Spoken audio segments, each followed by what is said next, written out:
Hi, Rihanna. Welcome to the High Vibration Living Podcast. Thank you. I'm so happy to be here. Yeah, and it's, such a treat for me since I love your product so much and so enjoyed being introduced to it at Expo West this past year. So it's so fun when I can meet a brand owner who also like deeply cares about health, wellness, nourishment, all those aspects. I'm really hoping that people like you and I are kind of like the wave of the future of food. I agree. I feel like people are becoming more aware. People are more inclined to understand what's, going into their food, what's going into their body. And there might be a few of us right now who are kind of paving that path, but it's definitely an important one. And I definitely see it. It's the future for sure. Yeah, absolutely. Because at some point, everyone's going to, how we feel in our bodies evolves and changes. And, everyone gets pinged at a different time to kind of reassess how they're using food as fuel, or if they're using food for emotions, or if they're using food not really at all. So everyone's kind of alarm goes off at a different time. When did your alarm go off? So, what inspired you to become a holistic nutritionist? Yeah, so I became a holistic nutritionist in my 30s, late 30s. Actually, I spent most of my career in finance, in the corporate in the corporate world. But I was always a foodie. I loved food. But my body gave me that wake up call. Yeah, in my late 30s. I guess it was always kind of pinging me along the way, but it wasn't until I kind of hit a tipping point that I kind of woke up. So I dealt with a lot of health issues growing up. I was diagnosed with PCOS when I was 16 years old, dealt with chronic anxiety, cystic acne when I was in my 20s. And then in my 30s, I was diagnosed with two autoimmune conditions. And I think the real tipping point was when my husband and I were trying to conceive and we couldn't. Yeah. And yes, I knew I had, the PCOS and whatnot, but I fell into that category of unexplained infertility. And that was like, hard stop, time to figure out what the heck is going on here because I thought I was living a healthy life. I wasn't overweight. I worked hard, yes, but I thought I was eating right. And I just started to kind of deep dive into understanding food and, that whole saying of you are what you eat. You are what you eat. I know, but yet people still can't process that. So I would love to know, you know, as you were moving through those diagnoses and then ultimately the challenge with getting pregnant, when you look back, was it the food? Was it the lifestyle? Was it the environment? Do you feel like it was all three? Are there It other was, outstanding issues? yeah, it was all of it. It was all of Yeah. it. And to be honest, and that's why, my practice as a holistic nutritionist is Yeah. because I do feel there's never just one lever that you have to pull. There might be one that you have to pull a little bit harder. But for most people, it's everything. It's your lifestyle. It's your stress levels, which are in your lifestyle, the food that you're choosing to consume, even things like your sleep routine, your perception of stress, so your mindset, it all kind of comes together. Um, so yeah, it's definitely all three. Are there foods that you would love to see people start incorporating into their daily routines? Yeah, definitely fermented foods. I think that is a huge one. It's like a no-brainer, and I think it's, pretty simple. If you eat just a tablespoon of whether it's sauerkraut or kimchi a day, you're doing your gut and your microbiome such a service. The other one would be just broths. So whether you are an omnivore or a vegetarian, it's such a great way to get nutrients into your body in an easily to digest way. So yes, if you're an omnivore, bone broths, meat stocks, etc. And even if you're a vegetarian, vegetable broths and vegetable Yeah. stocks. So many of the clients that I work with, one of the main complaints they come with is that they can't digest foods, especially vegetables. They're hard to digest. So I think broths is like another wonderful way of getting those nutrients in. That's also easy on the digestion. Yeah, and it's hydrating. People forget that we need to Yes. get hydrated by our food. It's not just drinking water all day. Yes. Gosh, sip your food, There's a reason why you look at every culture around the world, and soups and stews and broths are like such a huge foundation. And so I always laugh when people think of health food and the modern health and wellness food, because you look and none of it has soups. It's Yes. salad, it's dehydrated foods like granolas. It's actually a lot of stuff that's really hard on the stomach. And then, these mainly women turn to all these nutritionists to try to get advice. Um, and, they're finally told, even though you and I see it, to stay away from the cold food and to stay away from the dried food, because that's what's hard on digestion. It's the hot food, it's the warm food, it's the broths, it's the soups that are actually the traditional foods. Um, Exactly. I would And it's love there in to every culture. It's there in there every culture. in every culture, even Yeah. our Western culture. I would love to know, like, what are the traditional soups, stews, um, dishes of that sort in Singapore or in your culture that you suggest people start eating. Yeah, so soups are huge here in Singapore, which I mean a lot of people kind of find odd since it's extremely hot Yeah. 24/7 all year round. But Southeast Asia is a land of soups. So you've got things like, pho from Vietnam. You've got things like tom yum soup or tom kha gai from Thailand. In Singapore here, we've got a lot of broth-based soups. There's a very popular one that you can get at most of the food courts. It's called Young Tao Fu, where you can kind of pick your veggies and they kind of just really cook it down in a nice broth. Even things like hot pots, where you're taking, slivers of meat and you're cooking it in the broth, and then obviously enjoying the soup with the meats and vegetables. So, yeah, soups are kind of all around us. And even if you think about it, right, when you're unwell, when you're not feeling good, I grew up in the US, so it was like, always that comfort chicken noodle soup. But here as well, right? Everybody wants congee is another one, which I is love congee. I love yeah. congee.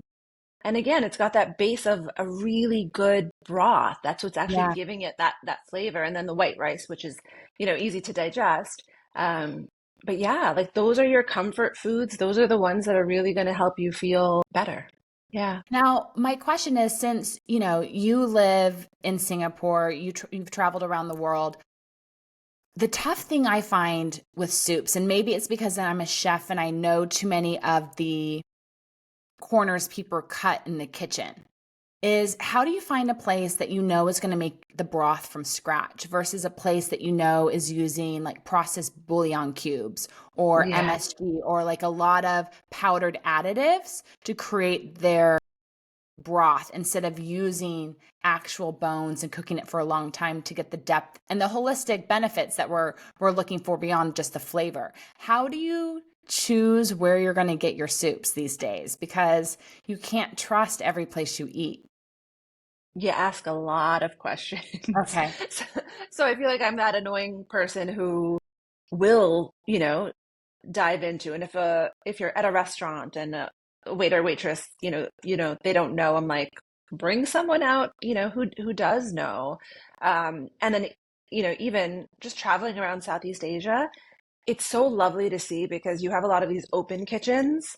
And I remember even traveling to Hanoi, and you could see them. They were cooking these like huge vats of soup, of stock, and just asking, what's in there, what's going in there. And you could see they were like mixing it, and they were like, you could see the bones, you could see the meat, and I was like, this is this is real food. Like this is amazing. Yeah. Yeah, I've been to Hanoi, I've been to Saigon, and that was always my challenge is wanting to have the soups and stews, but being scared that I'm not going to get the authentic thing. So then I'm going to spend a day, 2 days, 3 days feeling sick and inflamed and puffy. Because I think you and I both know when we try to eat more processed food these days, our body tells us no in a variety of ways. It shows up in how we feel and how our skin looks, our energy levels, our digestion. So it's hard to be as adventurous as maybe we once were when we were younger. Yeah, I agree. And sometimes I do give myself like a little bit of a pass. I when I do travel or if I am trying, food at a place that I haven't been to before, I do tend to, do little things like take a digestive enzyme beforehand, just to ensure that, I'm processing things a little better. And sometimes you learn along the way, right? And that's how you kind of figure out your body and you figure out the foods that are working and not working for you. It's definitely happened to me where I thought something was perfect, pristine, clean, and then Yeah. all of a sudden I'm like, what did I just like? It was too good to be true. And you just, you feel it. Yeah. But the interesting thing is that a lot of people, they don't feel it, right? They're not quite, yeah, they're not either they're really, made of steel, everyone is different, or they're Yeah. just really not in tune with the signals that their bodies are sending them. And I often find myself telling clients that, your body works really hard to keep you feeling good. So just because in the moment sometimes you might not feel the repercussions, it doesn't mean you're not putting a stress on your body, right? Like anything that you have to do to make your body work harder, it is a stress. So yeah, you might feel fine after whatever the meal might have been, but you don't know actually how hard you're making your body work in order to keep you feeling that well. I run a group program called the Clean in 15, and we do an elimination protocol through that.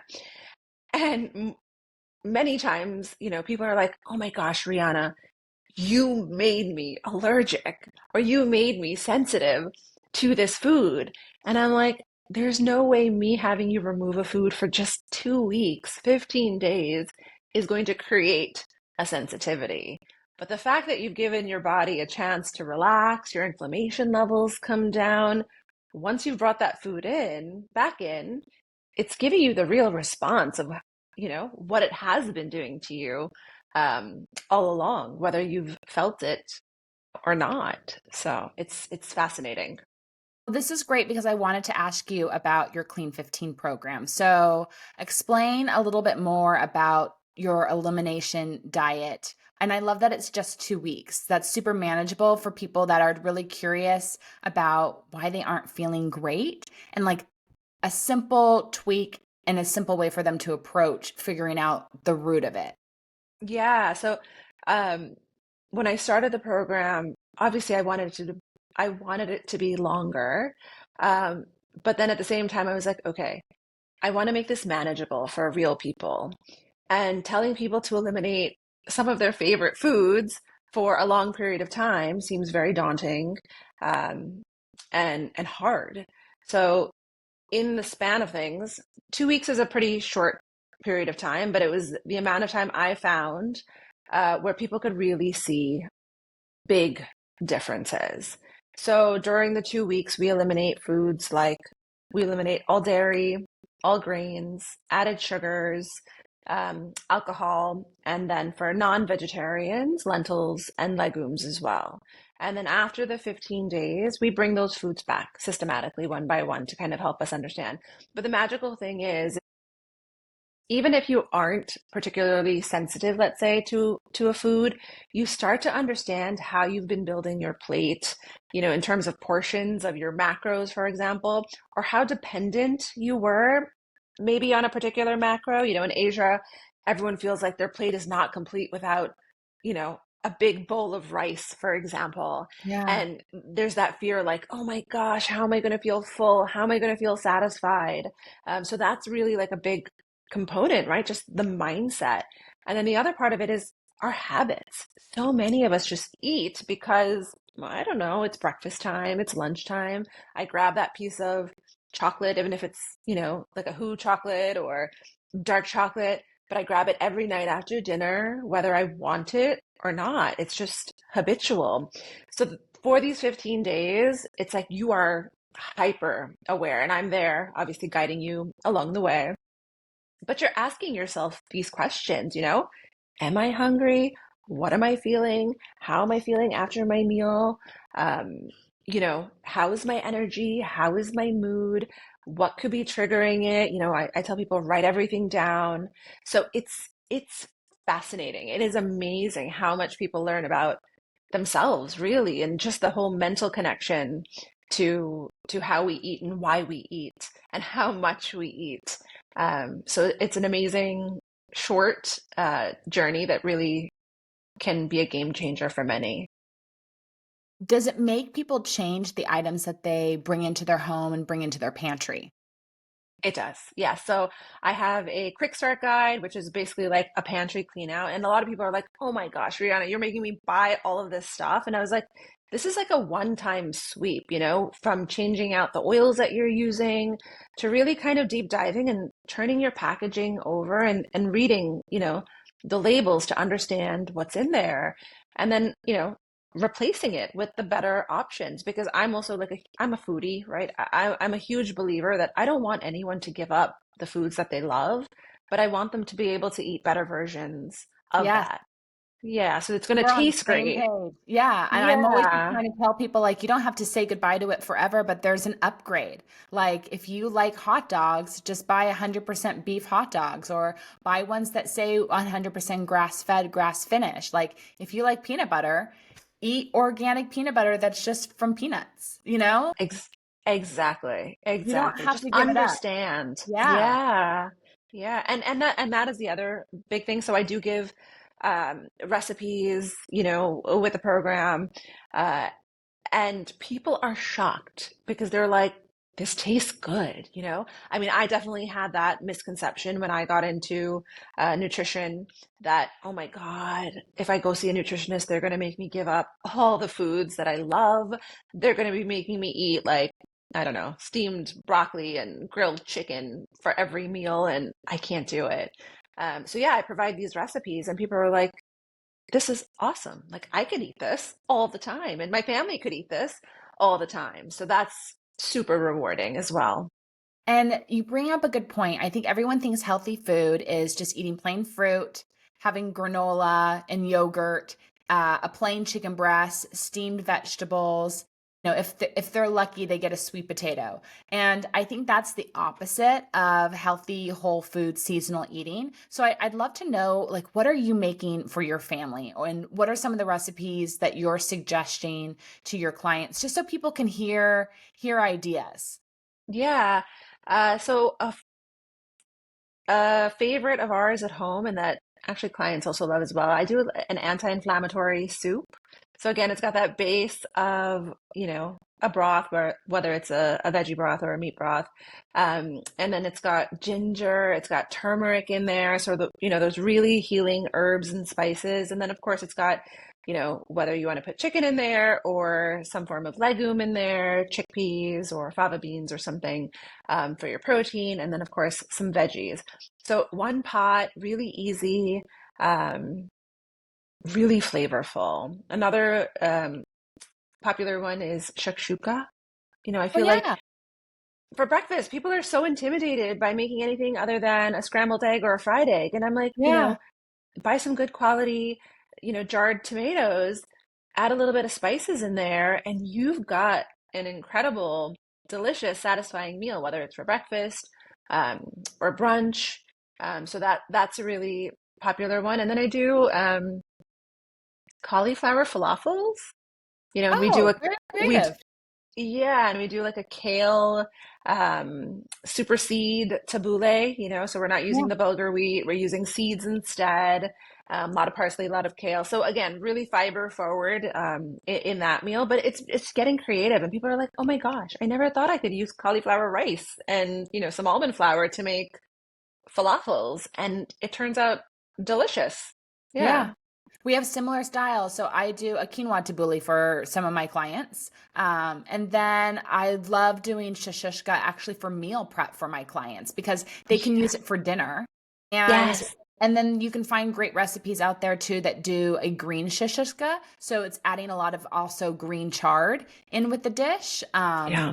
And then yeah, you can have it for dinner too. And if you have some or if you have a place where you can go where you want to make some like handmade corn tortillas to go with it, like there's little ways where you can upgrade it and make it more of an expansive meal, and more health supportive. If you do like, the fermented masa, or you're at least making those from scratch, you can really play around. You could do cassava flour tortillas with the shashushka. So it just expands the meal a little bit more and makes it feel, just a little more fun and special. Yeah, you like to zip into it with something, right? So, I mean, during the program, we do seed crackers. It's a big thing, Yeah. but I also I give a recipe to make a flatbread that is grain free out of tapioca and almond flour. But then post program, a lot of people do find that they are sensitive to to gluten and to wheat. So, here in Singapore, Everyday has a complete gluten free range as well. So a pita to a pizza base to sliced bread. So always nice to have that little something to dip in that's not going to make you feel terrible. Yeah, so I think what's really amazing about you is that you are a food product owner, not just a holistic nutritionist. Can you tell me a little bit more about how you use your training to ensure that your products kind of meet a holistic standard? What is it that you're making sure that you do for your products that's different than, other things people are out there buying? Yeah, so I am extremely particular about the ingredients that are being used. Um, and of course, my products, but any products that I even purchase to put into my body. So when I started coaching clients, one of the first foods that people were like, all right, Rihanna, you're telling me I can, buy a better version of almost anything. Yeah. Um, but what they couldn't find, and what I couldn't find either, was a better version of chili sauces and chili oils, right? Asian inspired sauces. So Yes. I feel like the Mexican flavors and South American flavors are definitely easier because they're more vinegar based.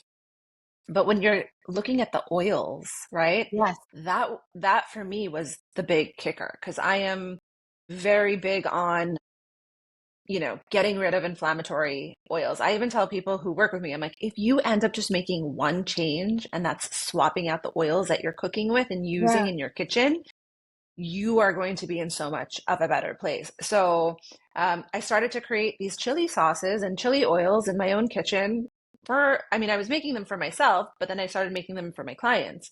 And they all have a base of extra virgin olive oil. And obviously there's no preservatives, there's no additives, there's, you know, no added sugar. It's all like I always say, when you read a label, you should understand Mhm. everything that's in there. Like it should be real food. And if it's not, you want to question it or you want to maybe find something else.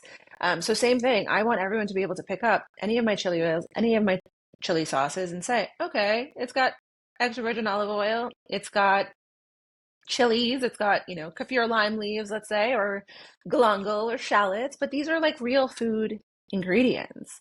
And that's kind of how it started because, yeah, it wasn't there. It wasn't out there. And I was like, this can't be the reality for everybody that, and not everyone can make these, for themselves. So I was always like a big believer. I was like, I will teach you how to make these things. I will give you a recipe and you make it.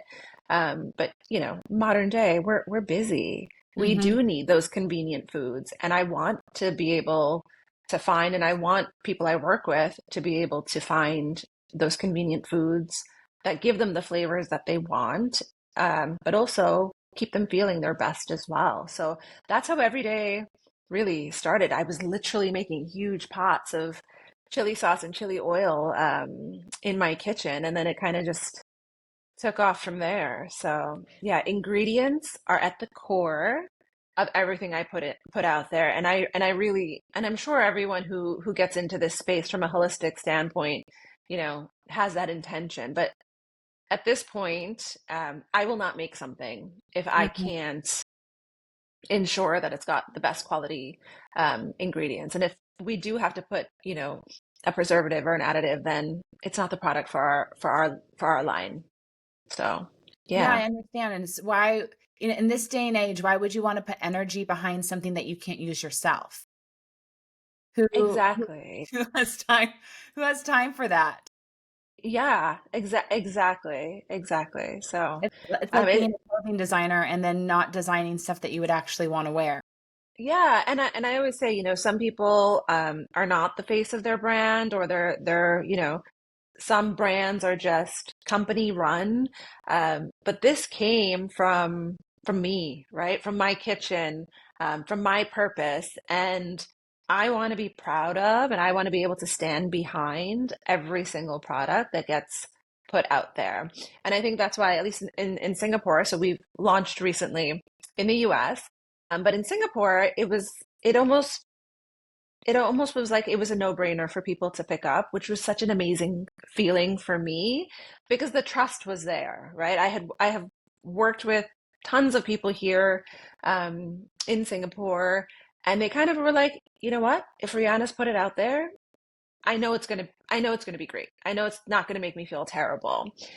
So kind of building that relationship with the consumer, with the people that kind of hold your product or have your product, that's really what I want to keep doing. I'd love to know, since you and I both love looking at all different cultures around the world and like finding the themes when it comes to health and wellness. One thing that's always fascinated me is the oils as well, is knowing that canola oil originated in Canada, but now it's around the world, right? You can go to any like back street kitchen in any part of the world and they're probably cooking with canola oil or some sort of vegetable oil. What were the traditional oils in Asia before these modern seed oils were introduced? What were they using? Yeah, so in India, it was definitely ghee and coconut oil. Those were like the two big ones. So um, just a little bit about my background. Born and brought up in the U.S. I was actually born in California, but grew up in New York. But I am Indian, and then spent 2 years in the Middle East before moving to Singapore, and I've been here for about 15 years now. So I've kind of been, I find myself to be a third culture kid, I guess Yeah. you can call it. So in India, yeah, it's definitely ghee, coconut oil. Here in Asia, coconut oil is actually used quite a lot, especially in like Thai cooking, Vietnamese cooking. Sesame oil is another one, but I find they're not using it a lot for um, the start of the meals. They're just using it at the end for Mhm. seasoning. Um, Peanut oil is actually another one that's Interesting. yeah, quite popular here. Those are the big. Oh, and tallow, right? Tallow and renderings of pork. That's really the base of a lot of the cooking. Yeah, and that seems to be where things switch because if you look at the history in Europe and the US, it seems that they used a lot more animal fat in cooking. And what the canola oil and seed oils did is they moved in where we were using those fats. And Yes. that was the big switch. Yes, yes. So moving away from those saturated fats because they were quote unquote, not heart healthy, to these polyunsaturated fats, which unfortunately are actually the ones that are not heart healthy and are just creating a lot of inflammation. Yeah. So even in that, right, from that standpoint, people are shocked when I tell them, like, if you're going to get good quality, even bacon or whatnot, like, use the renderings, Yeah. to cook something else. They're like, are you sure? But once they get into the habit and they understand that ancestral cooking, um, it's life changing. Are there particular food myths that are hard for you to bust with certain clients? Yeah, I mean, definitely, I definitely grew up in that generation, but the whole fear of fats um, is huge. I feel like it's so sad because I feel like every macronutrient at this point is going through the ringer. Fats are bad for you, carbs are bad for you. Now, like protein is having its like heyday in regards to like it doesn't matter the quality, just eat I lots of know. protein. I So know. yeah, so all of those, honestly, I'm like, no, it does matter. The quality of the protein does matter. I'm actually personally okay if you get a little less, but you're eating high quality protein and you're digesting that protein. Even in regards to fat, Clean and 15 or, clients in general, they're so used to running on carbs and glucose that, and they've been avoiding these fats for so long. So they're actually scared. They're like, Rihanna, are you sure I can be using coconut milk? Are you sure I should be using a full tablespoon of olive oil when I'm cooking this? Um, so yeah, it's kind of hand holding and letting them know, I promise it's gonna be okay. Yeah. How long does it take for your clients to feel the difference when they've made changes in their food? So each client I'd say is different. It depends on how quickly they're making the changes, how willing they are. I always say there's a mind body connection, and you have to go in with both of them being aligned, right? So I often find the people who are like all in, they've kind of hit rock bottom and they're willing to make the changes and really implement them. It's incredible. Like literally 5, 6 days in of making big changes, your body talks. Like, people who have like eczema, for example, like all of a sudden they're like, hey, this patch that's been there for months, it's all of a sudden I can feel it. It's less. Um, yeah, so really short periods of time. Our bodies are just incredible, incredible. We don't give our bodies enough credit. So if someone's listening to this and maybe they haven't made any upgrades in their life yet, or they have a family member or a friend where they know it's time to maybe nudge them again to make some upgrades in their diet, are there like three basic things that you would love to see people edit or upgrade when it comes to what they're consuming on a daily or weekly basis? Yeah, so number one is definitely the fats that you're using to cook with, for sure. So if it comes in a big plastic bottle, clear bottle, just throw it out and replace it with these better for you oils, olive oil, avocado oil, coconut oil, ghee, butter, tallow. So that's the first big one. For those who are eating meat, I think the quality of meat that you're eating does matter. And I know there are different tiers, and eating high quality meat can be very expensive. So at the base, make sure you're getting something that is antibiotic and hormone free. I think that is the bare minimum that you want to be doing. And then, of course, upgrading from there, free range, grass fed, etc. Wild caught if you can for seafood, or sustainably raised for seafood. That's the second one. And then the third one would be the processed foods. So by processed foods, I mean highly processed foods. We all have some form of processed foods in our kitchen, and we need them for our busy lives. But those highly processed foods, where I say just read the label, and if it has more than 10 ingredients, um, and you don't understand a lot of them, then when that product is done, maybe don't rebuy it. Maybe Yeah. find an alternative. Or maybe it's a food that isn't needed in your everyday life. So yeah, I think those would be my top three. Yeah, I'll add my 2 cents. I would love to just see people stop buying microwavable meals because I just don't want people to be eating first the processed food that was heated and cooled in plastic, and then you're reheating it again in plastic, and then fourth, you have a negative frequency going into the food.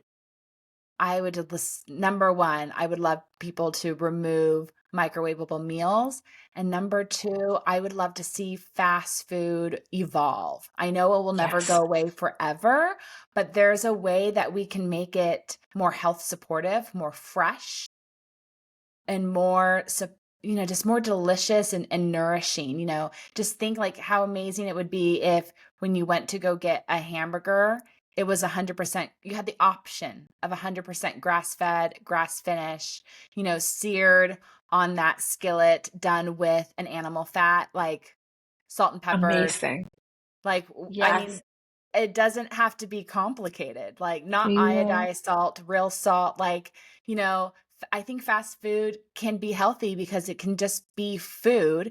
You're just getting it in a more convenient way, and especially with technology these days, you can order it in advance, so it's actually not fast, it's just done within your convenience. So, I'm hoping that people like you and I just continue to speak up and share, and help evolve. Yeah. And highlight, right, the brands and the companies that are on that mission and that are doing it. You know, a lot of people are always asking, to your point about eating out, like, Brianna, where do you eat out? Or, Yeah. what's a good place to get like a quick meal that, is going to be better for me? And it's important that, to highlight, yeah, the ones that are out there because they're not mainstream yet, but hopefully Yeah. they will be. Yeah. So for anyone who has Singapore on their bucket list, I do. What are some places that you recommend we eat at when we come and visit? My goodness, there are way too many. So Singapore is a land of food. Um, it is a melting pot of flavors from all over Asia, and everybody here is a foodie. Um, it's incredible. If I had to like, you definitely have to visit a hawker center. I always said actually my next dream is going to be to open a healthy hawker center. So a Yeah. hawker center is basically the Asian version of a food court. So you can Yeah. walk into a place and they've got tons of different food stalls for you to choose from, and you've got cuisines from Indonesian, Malaysian, Thai, Vietnamese, like just a gamut, Indian, everything. So there's one really huge hawker center here called Lau Pa Sat. And in the evenings after 6 p.m., they close down the street next to it and they open. Everyone just comes out and they're grilling satays. So chicken satays, beef satays, shrimp satays, whatever, and they're cooking it nicely, like on the open fires. It's just such a beautiful experience. Yes, there's sugar in the marinade. Yes, there's a bit of soy sauce, but Hmm. but in general, you see the heritage in the process. So that's definitely one that I would say you have to go to a food court. You have to do the satays, and then the other one is a chicken and rice, right? So Hainanese chicken and rice, it is Singapore's, I would say, national dish in a way. So it's a very simple meal. All it is either roasted or poached chicken. You got rice with it that's cooked with chicken fat. Ooh. And then it comes with some bok choy. You get a few condiments on the side, like a ginger paste, a chili sauce, and then it comes with a really lovely bowl of soup. And then you mix it all up, and it is so simple, but so delicious and so comforting. Um, that's definitely a must if you're in Singapore as Do well. you So have yeah, your version of that recipe on your website? I don't Okay. yet. I Okay. I I I, I want to, and actually, I was even just thinking like I wanted to do like a lower carb congee as well, where you're gonna mix, regular rice and cauliflower rice. So you Yeah. still get the rice, but um, yeah, it's coming. It'll come. Okay. Perfect. Perfect. Gosh, this has been such a fun conversation, and I've been able to ask so many good foodie questions. Is there Yeah. anything in the marketplace when you go to purchase items on the pantry that you would still like to see evolve and improve? I would have said chili oils, but now that every day is there, that's ticked and covered. Nut milks here at least, it's kind Yeah, of slim picking. I'm kind of not loving that, oat milk is really I know. just in everybody's cupboard, pantry, coffee shop, etc. So that's one. If there were like more services where, you could get fresh, you know, non-dairy milks and creamers for sure. That would be on my list. And then also, yeah, I guess a lot of the packaged convenience sauces still actually. So things like, like your curry mixes, for example. So in Singapore in particular, it's very big on that. So, your rendang sauce, your Penang sauce, your red curry, green Yeah, curry, yellow curry, all of that. And I struggle really. So I've found now like one or two brands that are good, that don't have any weird things in there. But it was a hunt, and you still don't find them or see them everywhere. So yeah, just kind of cleaning up those convenience, the sauce aisles for sure is a big one. yeah, the sauces where there's so many ingredients and some require a lot of fresh ingredients that people just don't want to make them from scratch anymore. I understand. Yes. And that's Yeah. what as a chef, that's what stops me from going out to eat sometimes, is because I know that. So I know a lot of these restaurants are able to use restaurant vendors to buy the shelf stable version of those bases of sauces. And you're not getting a homemade fresh sauce. You're getting Ye- that exact junk. And you don't know it until you eat it and you feel it. Yeah, or even like, it was crazy actually. Even like dips, hummus, for example. A friend of mine, she came over and she brought like a lovely platter and she brought some store-bought hummus and we just never got around to eating most of it. So I just closed it and I just popped it in my fridge and I just forgot about it. And it was literally 2 months later, I think, and I was like cleaning out my fridge and whatnot, and I opened this hummus and it was perfect. Yeah. And I was like, this is not normal. Like when I Yeah. make hummus at home, I Yeah. mean, within a week, it's off. Like Yeah. that's it. And I was like, what is in this that it can be preserved for that 2 months? It was just, I was like, this is the thing, right? Imagine what it's doing inside of our body. Exactly. If I make a tahini sauce with lemon juice and tahini, which both are in hummus, it will turn in the fridge in 4 days because of the fresh lemon. So yeah, that is the concerning part. It's Yeah. interesting to see how this is all going to evolve. Um, could you leave maybe some advice with the listeners who are maybe just again beginning this journey? Um, any additional tips you can share with them about starting a more holistic lifestyle or choosing more high vibrational whole foods? Yeah. So I think the biggest tip is go slow. I feel like a lot of us, we come to this point where we feel like I need to make a change, right? And then we go all in and we try and change everything, whether it's dumping out everything in your kitchen and then being like, what do I do now? Or trying to change your food and your sleep and your physical activity and start to meditate all together. And it's overwhelming, right? And you're just like, screw it. I'm not doing any of this. Like, it's too hard. So I always say, start with one. Choose one thing to change. So maybe today it's okay, you know, they talked about oils a lot. Let me go look at my oils and change that out, for example. And now it's been a week, it's been 2 weeks. I'm fine with it, you know. I feel good. It's in my routine. It's a habit.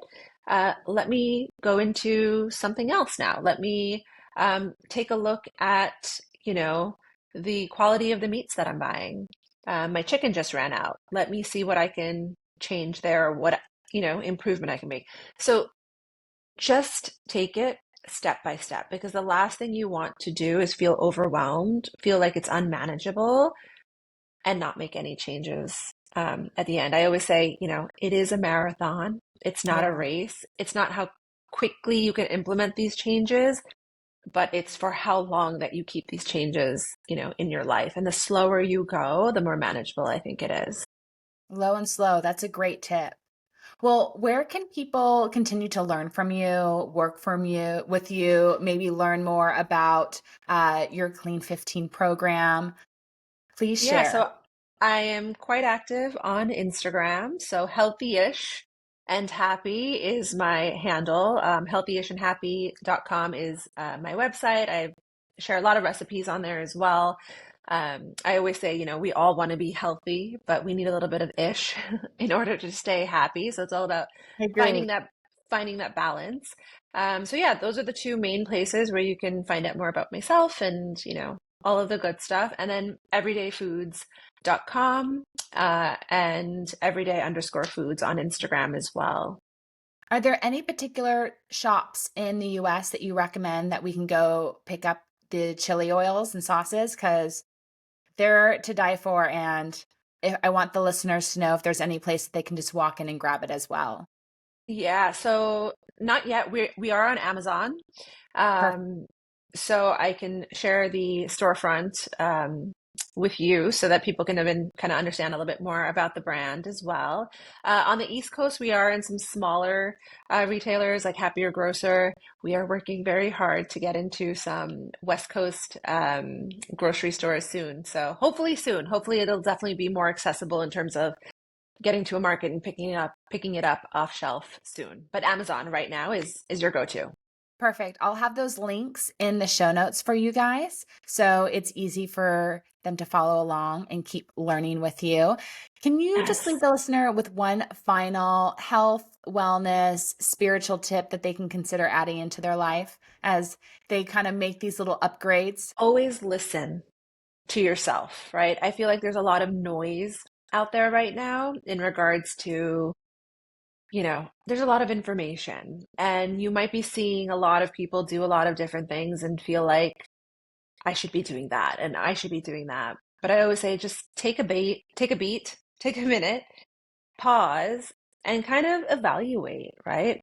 Is this making me feel good? Is this for my better, because what works for one person and it might be great for them might not Hmm. necessarily, work for you. So doing the things is wonderful, but after you've done the thing, stop and just take a minute to just listen. So for a lot of people, I tell them to do like a 5-minute journal in the morning and in the evening, just 5 minutes. And even if it's just reading those questions and mentally, taking note, you know, how is my energy today at the end of the day? How did I feel after my meals? Am I feeling full and satiated in the morning? Am I feeling well rested? Am I ready to tackle the day? Am I hungry this morning? So again, just kind of bringing back the awareness as opposed to just doing.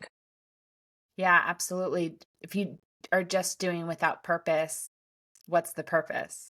Exactly. Yeah, I Exactly. love that. Well, it was such a treat to connect with you. Thank you so much for taking the time to share your Thank wisdom and your you. teachings and how you've been supporting your clients. And I look forward to just so many more yummy things coming from you. Thank you. Thank you. This was great. Honestly, we connected on so many different levels. Yeah, It's a, yeah. it's a, it's always wonderful to talk to people who get it. Yeah, and there's just going to be more of us every day. And I really just look forward to just more people on the planet feeling good in their bodies and thriving. Like, that's at the core of what we do. 100%.